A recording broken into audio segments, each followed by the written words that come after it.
Everyone, অনেক বড় একটা লক্ষ্য নিয়ে তোমরা চলছো।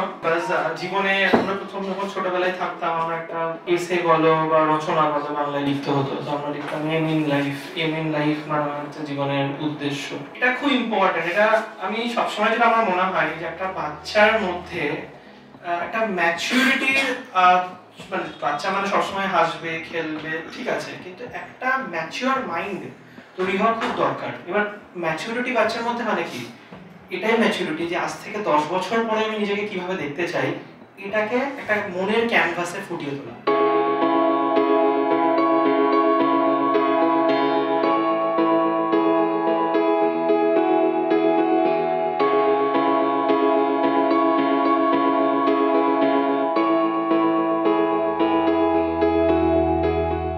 জানারটি যদি একটু আমরা ভালো করে দেখেন, সেটা হচ্ছে per topic, let's say physics, যেমন তিনটে বোর্ডস আছে, CBSE, West Bengal board and ICSE.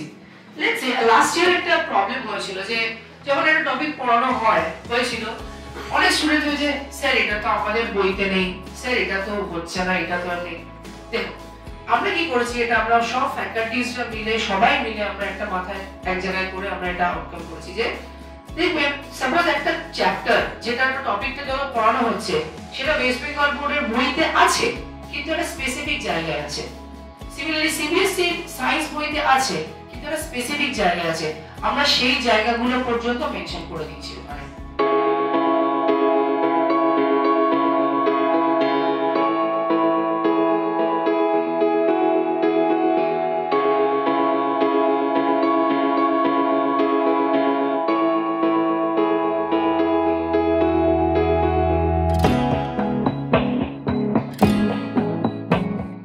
আমি উপন্যাস মুখোপাধ্যায়, আমি 2025 এর স্টুডেন্ট, আমি 12 ব্যাচে এসেছি।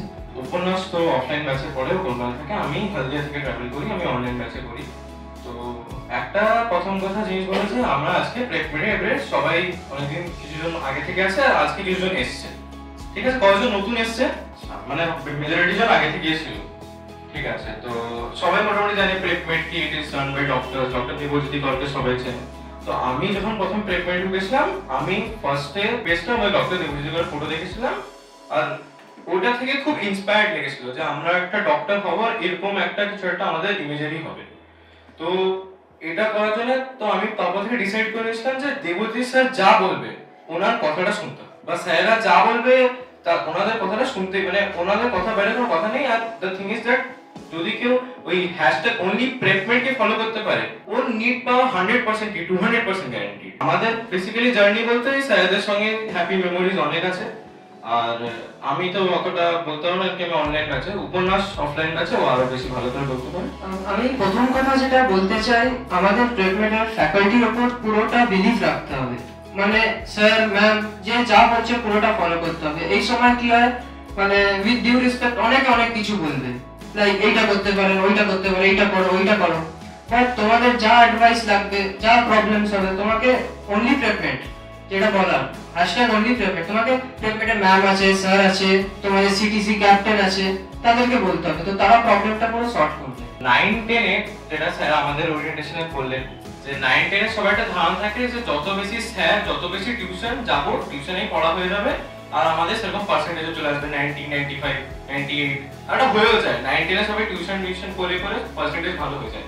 11-12 এ ওই যদি আমি একটা সাবজেক্টে 4-5টা টিউশন নিয়ে নিলাম, ভাবলাম যে হয়ে যাবে, তাতে কিছুই হবে না, আলটিমেটলি ফেল করে যাবো এক্সামে। তো সবাইকে নিজের পড়াটাকে বাড়াতে হবে, নিজের জিনিসগুলোকে বুঝতে হবে, নাহলে কিচ্ছু লাভ হবে না। নিজে যতটা পড়তে পারবে, নিজের যতটা সেলফ স্টাডি টাইম পারবে একটা দিনে, সেটা ততটা তোমার এক্সামসে বা বাকি যে কোনো তুমি মক টেস্ট দাও, নিটে, বোর্ডে, দুটোতেই রিফ্লেক্ট করবে।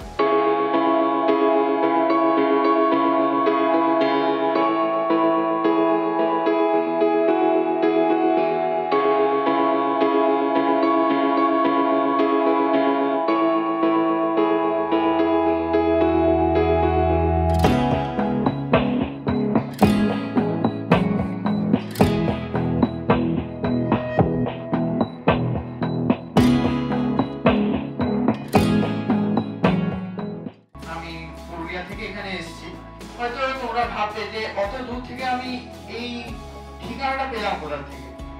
তো আমার বাবা আমাকে এই প্রেগনেন্ট ইনস্টিটিউটে ভর্তি করেছিল। প্রথমে আমি ভাবতাম কি আছে এটাতে, আমাকে এই ইনস্টিটিউটে ভর্তি করার কারণ কি। ধীরে ধীরে আমি এই সিস্টেমগুলোর সাথে পরিচিত হলাম, কারণ আমি প্রথম দিক থেকে অনলাইনের ব্যাপার যেগুলো মানে অনলাইনের যে সিস্টেম সে সম্বন্ধে অনেকটাই দুর্বল ছিলাম। তাই প্রথমে আমি অনেক কিছু ক্ষেত্রে প্রতিবন্ধকতার সম্মুখীন হয়েছিলাম, কিন্তু ধীরে ধীরে যখন আমি এইগুলো ম্যানেজ করে নিতে পারলাম তখন দেখছি যে না, এটা বেনামি হোক আর নামই থাকুক, এটা যে জিনিসটা আমি পেয়েছি এটা হয়তো আমি কোনো ইনস্টিটিউট থেকে পাবো না। কারণ এই ইনস্টিটিউটটা, এটাতে আমি কোনো আমার মানে ব্যবসায়িক সম্পর্ক বা আমার ইনস্টিটিউটই ভাবি না, আমার নিজের পরিবারের মতো ভাবি।